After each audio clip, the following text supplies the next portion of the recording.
What's up mga tol? Quick video lang po ito. Ituturo ko lang sa inyo kung paano nga ba i-transfer yung pera natin from PayPal account papunta sa ating GCash account. Dito mga tol, makikita ninyo, meron tayong 1,138 pesos sa ating PayPal account mga tol. So ngayon, ita-transfer natin yan papunta sa ating GCash account.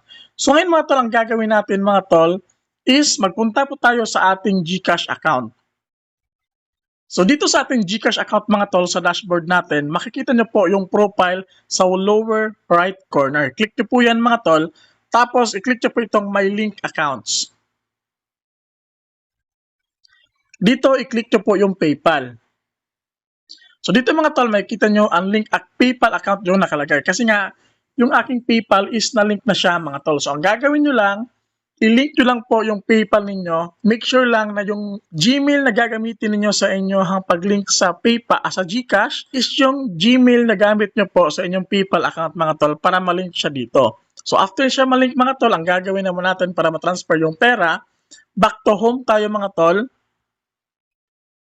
I-click nyo po itong cash in. Dito sa cash in mga tol, i-click nyo lang itong PayPal. So since na-link na po yung PayPal natin sa ating GCash, automatic mga tol, kung magkano yung balance sa ating PayPal, makikita nyo po yan dito sa ibaba mga tol. Makikita niyo may PayPal balance 1,138 pesos.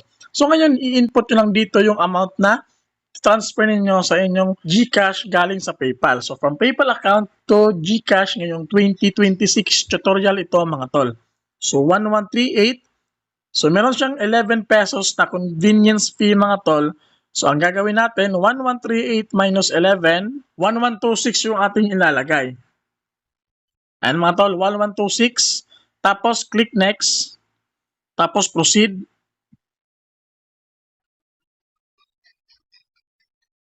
And mga tol, your cash in is being processed. Click nyo lang yung okay mga tol. Tapos, click nyo po yung dashboard natin kung pumasok na ba siya. And mga tol, makikita nyo available balance 1,126 pesos. So mga tol, ganun lang kabilis kung paano mag-transfer ng pera from PayPal papunta sa ating GCash account ngayong 2026. So hope nakatulong tong video natin ngayon. Don't forget to like, comment, and subscribe. God bless po sa ating lahat.